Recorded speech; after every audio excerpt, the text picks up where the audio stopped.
Satanás aprovecha la ignorancia que tenemos de Dios y de los principios con los cuales Él gobierna este mundo para poder sembrar en nosotros una imagen distorsionada de Dios. Oseas 4:6, Dios a través de este versículo nos dice: mi pueblo ha sido destruido porque le faltó conocimiento. Yo creo que es muy importante conocer a Dios, pero no solamente conocer la persona de Dios, lo cual es vital, y todos deberíamos tener un crecimiento espiritual diario en relacionarnos con Dios para conocer cómo es Dios y para entenderlo, como dice Jeremías 9, sino también conocer cuáles son los principios del gobierno de Dios. Porque los principios del gobierno del reino de los cielos, con los cuales Él gobierna el universo e incluso esta tierra, también revelan su carácter. Entonces, conociendo los principios, conoceremos mucho de Dios, incluso detalles que nosotros ni nos imaginamos. Podríamos resumir los principios del reino de Dios en 4. Pueden haber más, pero creo que de manera didáctica, con fines didácticos, podríamos resumir los principios del reino de Dios en 4. El primero es el libre albedrío, es decir, la capacidad que Dios nos da para elegir. El segundo principio es el respeto, es decir, Dios respeta nuestras decisiones. Él nunca va a pasar por arriba de nuestras decisiones, Él siempre las respeta. El tercer principio es la misericordia. Misericordia es que Dios no me trata como merezco. Romanos 6:23 dice que la paga del pecado es la muerte. Sin embargo, como Dios es misericordioso, me sigue dando oportunidades de vida. Entonces, la misericordia es que Dios no me trata como yo merezco ser tratado. El cuarto principio es la justicia. Justicia es Dios que me da lo que yo elijo. Tengamos cuidado de no confundir el concepto de justicia humana, que consiste en yo recibo lo que merezco, sino que la justicia divina, el principio de justicia divina es Dios me da lo que yo elijo. Es decir, si yo elijo a Cristo como mi Salvador, entonces Dios me da la vida eterna que yo obtengo como un regalo de Cristo. Pero si yo elijo no vivir con Dios, no incluir a Dios en mi vida, no aceptar a Cristo como mi Salvador, no entregarle mi vida, Dios sencillamente me dará lo que yo elijo, que en este caso sería la muerte eterna. Quiero aplicar estos 4 principios del reino de Dios, del gobierno de Dios, a un texto específico de la Biblia. Me refiero a Éxodo 32. No lo voy a leer aquí porque es bastante conocido, sin embargo te animo a que lo leas en tu casa. Básicamente de Éxodo 32 voy a decir lo siguiente. Ahí nos encontramos con una situación muy particular. Moisés ha subido al monte Sinaí, está recibiendo instrucciones de parte de Dios. Ya lleva varios días arriba en el monte, el pueblo abajo no sabe nada de él. Lo único que observan es que la cima del monte humea, hay llamas de fuego, hay relámpagos, Dios está ahí. Y las personas abajo, seguramente por falta de fe, dicen, bueno, no sabemos qué le pasó a este Moisés que nos sacó de Egipto, así es que nosotros necesitamos seguir adelante, hagámonos dioses para poder adorarlos y para poder seguir adelante.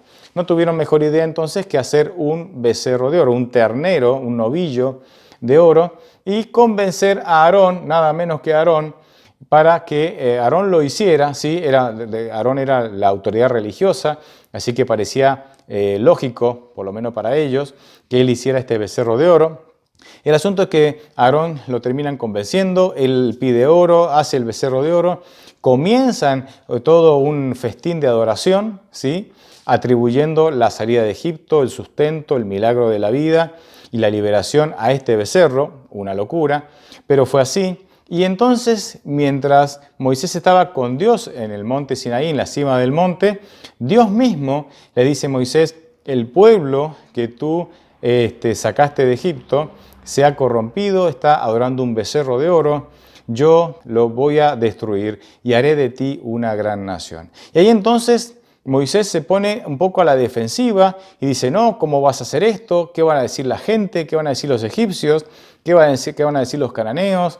Mira, ellos van a decir, mira qué clase de Dios es este, que los libera de manera tan increíble, ¿para qué? Para ahora destruirlos en el desierto. Cuidado con Jehová, cuidado, miren, esto es lo que hace Jehová con aquellos que elige. No, Señor, por favor, no hagas eso.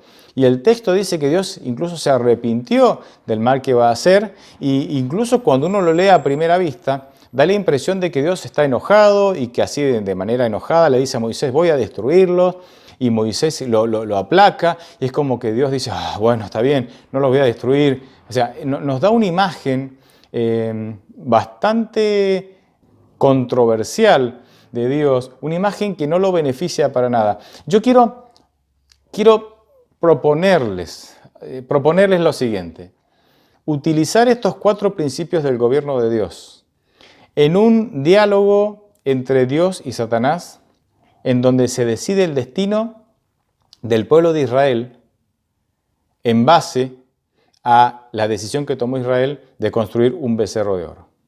Así es que, por favor, usen la imaginación, abran sus ojos, atiendan sus oídos para seguirme a mí en este diálogo y donde yo quiero representar lo que pasó, pero a la luz de los principios del reino de Dios que acabo de mencionar.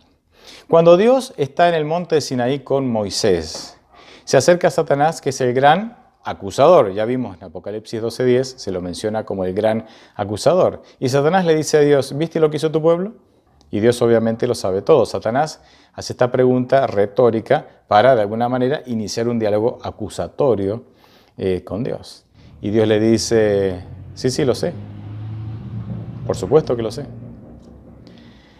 Satanás entonces replica, te darás cuenta que aunque vos les has dado toda la evidencia, les has dado todo el conocimiento de que eres el único Dios todopoderoso, te darás cuenta, sigue diciendo Satanás, de que aunque con las 10 plagas demostraste que eras más poderoso que todos los ídolos egipcios y que a través de las plagas demostraste que los ídolos egipcios no eran más que fruto de la imaginación humana, que ni siquiera existían, que a pesar de toda esa evidencia, ellos ahora han vuelto a adorar ídolos. ¿Te das cuenta de eso? Y Dios con dolor reconoce, sí, tenés razón.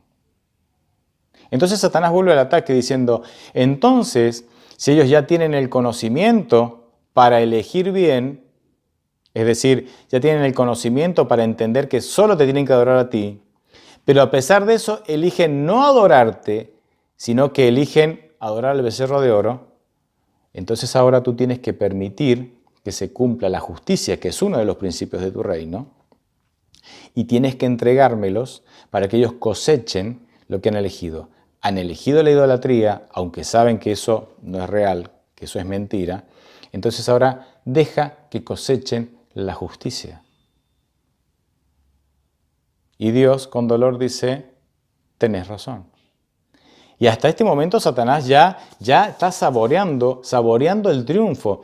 Él va a tener la oportunidad de destruir al pueblo de Dios, que es lo que siempre ha querido, porque como no puede tocar a Dios, toca a sus hijos, a su pueblo, y quiere hacer sufrir a Dios mediante sus hijos o mediante el sufrimiento de su pueblo.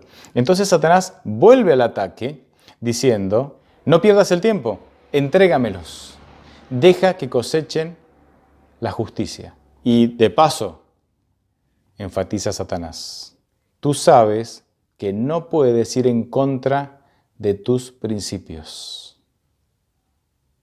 Satanás toma las características de Dios y los principios del reino de Dios para, de alguna manera, encauzar la charla de tal manera que él pueda salir con la suya y pueda destruir. Lo que él quiere es destruir. Lo que más le gusta a Satanás es destruir, especialmente aquellos que tienen un conocimiento o un acercamiento a Dios. Pero él quiere destruir a todos de todas maneras. Dios entonces le dice, dame un minuto. ¿Dónde vas? Dice Satanás. Dame un minuto. No intentes ganar tiempo. Tus principios son claros. Eligieron mal, tenían el conocimiento. Ahora tienen que cosechar la justicia, es decir, cosechar las consecuencias de sus malas decisiones. No sé para qué quieres tiempo. Cuando Satanás aplica los principios del reino de Dios para su propio beneficio, es decir, para lograr tener permiso de Dios para destruir, Satanás no puede destruir sin el permiso de Dios. Ya eso habla de que es un enemigo derrotado. Nunca cita el principio de gobierno del amor y la misericordia. Cita la justicia, como ya vimos, cita la libertad, o el libre albedrío, la capacidad de elegir, como ya vimos. Cita el respeto, es decir, respeta sus malas decisiones, cita pero nunca cita la misericordia. Y cuando Dios ahora parece que se ve acorralado por sus propios principios, manipulados por Satanás para lograr que Dios le dé permiso a Satanás para destruir, Dios dice, dame un minuto, porque queda todavía un principio por aplicar en esta situación, que es el principio de la misericordia. Y aquí Satanás se pone nervioso. Y entonces Dios dice, Moisés, vení por favor, Moisés. Y Moisés dice, sí, Señor, ¿qué necesitas? Moisés, Israel ha cometido un pecado gravísimo. Ellos tenían el conocimiento para saber que los ídolos no existen, que el único Dios soy yo y que solo a mí me tienen que adorar. Sí, Señor, tienes razón. Sí, tienen toda la evidencia, Señor, tienes razón, dice Moisés. Así que ahora, Moisés, yo tengo que aplicar la justicia, que la justicia es darles lo que eligen. Así que los tengo que entregar al destructor para que sean destruidos, porque teniendo el conocimiento para elegir bien, decidieron elegir mal. ¿Y cómo creen que se pone Moisés? Ahí Moisés entonces dice, no, Señor, no lo destruyas. Y ahí viene toda la argumentación de Moisés que vemos en el Éxodo 32. ¿Qué van a pensar los egipcios? ¿Qué van a pensar los cananeos? ¿Qué va a pensar tu pueblo? ¿Van a creer que eres un Dios tirano? ¿Que eres un Dios? Por favor, no tienen la capacidad todavía de discernir que eres un Dios lleno de amor. Entonces van a pensar que van a tener un falso concepto tuyo. Por favor, no los destruyas. Y ahí entonces Dios lo mira a Satanás y le dice, no te los voy a poder entregar. ¿Cómo que no? Si ya hablamos que violaron tus principios, el conocimiento, la justicia. No, dice Dios. Porque ahora hay un hijo mío, Moisés, que está intercediendo por todos ellos. Y tú sabes que yo soy extremadamente misericordioso. No puedo entregártelos. Tengo que aplicar el principio de la misericordia. Satanás entonces se frustra, da vueltas, gira, piensa, sabe que le queda poco tiempo, quiere esgrimir un nuevo argumento y en un momento se le ocurre la idea y se vuelve a Dios y dice, dice, pero ¿sabes qué? Habrás ganado un poco de tiempo con todo esto, pero me los vas a tener que entregar igual. Y Dios lo mira y le dice, lo sé.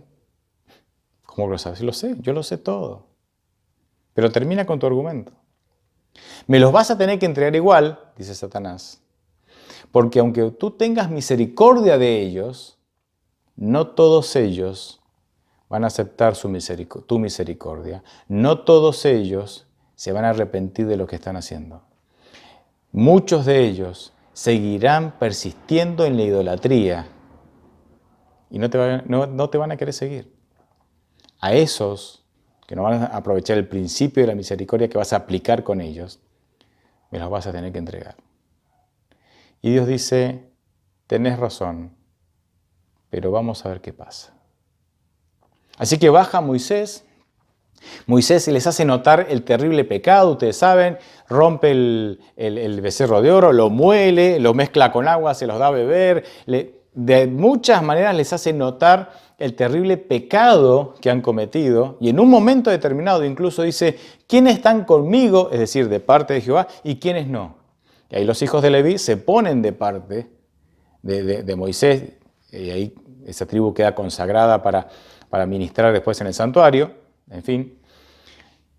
Y dice Moisés a la tribu de Leví, tome cada uno su espada y vaya a sus parientes, sus cercanos, sus vecinos, y maten a aquellos que de manera rebelde, sabiendo que los ídolos no existen y sabiendo que Dios es el único Dios y que no puede ser, no hay lugar para adorar a ningún otro ser porque hay un solo Dios, persisten en ser idólatras y no en seguir a Dios. Y ustedes dirán, bueno, ¿esto qué tiene de misericordioso? Tiene mucho de misericordioso, porque si Dios hubiera entregado, dice la Biblia que hay 3.000 personas que no quisieron seguir a Dios, a pesar de que Él aplicó el principio de la misericordia, y persistían en seguir en su idolatría. 3.000 son muy pocas personas en realidad, aunque cada alma es valiosa para Dios. Teniendo en cuenta que la Biblia dice que salieron de Egipto 600.000 hombres, sin contar las mujeres y los niños. Se estima de entre 1.000.000 o 1.500.000 de personas. Solo 3.000 persistieron en su idolatría. Ahora, ¿cómo creen que hubiera tratado Satanás, que carece de todo tipo de misericordia, a esos 3.000? ¿Y cómo creen que hubieran tratado sus propios hermanos a esos 3.000 a los cuales tenían que ejecutar? Obviamente la misericordia de Dios incluso se vio reflejada en esta medida, porque Satanás, aunque tenían que morir porque eso es lo que ellos habían elegido, esa era la consecuencia de sus malas decisiones, que básicamente es la justicia, ¿verdad? Dios le da lo que ellos eligen. Aún en su sentencia de muerte, sus hermanos iban a ejecutar esa sentencia de manera mucho más misericordiosa que si lo hubiera ejecutado Satanás. Aún en eso, o sea, a veces nosotros, siguiendo estos principios del reino de Dios, no les dejamos a Dios otro camino que Él permita que cosechemos las consecuencias de nuestras malas decisiones, aunque teníamos el conocimiento correcto para tomar buenas decisiones. Pero aunque la sentencia está dada, su misericordia se va a aplicar hasta el último momento. Aún en la manera en que la sentencia es ejecutada, es la manera más misericordiosa posible. ¿Se dan cuenta de que cuando observamos el relato de esta manera, nos damos cuenta de que Dios no es ese ser que estaba desesperado por destruir y que fue convencido por un hombre imperfecto llamado Moisés de que no destruya, de que al contrario salve? Claro, eso es lo que entendemos, eso es lo que vemos cuando leemos el relato a primera vista, pero no es lo que sucedió. No es lo que sucedió. Es Dios, de alguna manera, interactuando con Moisés para poder lograr que Moisés se convierta en un intercesor, y de esa manera, ya con un intercesor, Dios podrá aplicar el principio de la misericordia. Me encanta este Dios. Por eso, la falta que tenemos de conocimiento de Dios, pero también o especialmente de los principios que usa Dios para gobernar el universo, incluida esta tierra llena de pecado, hablan del carácter de Dios, hablan de su bondad y hablan de su misericordia.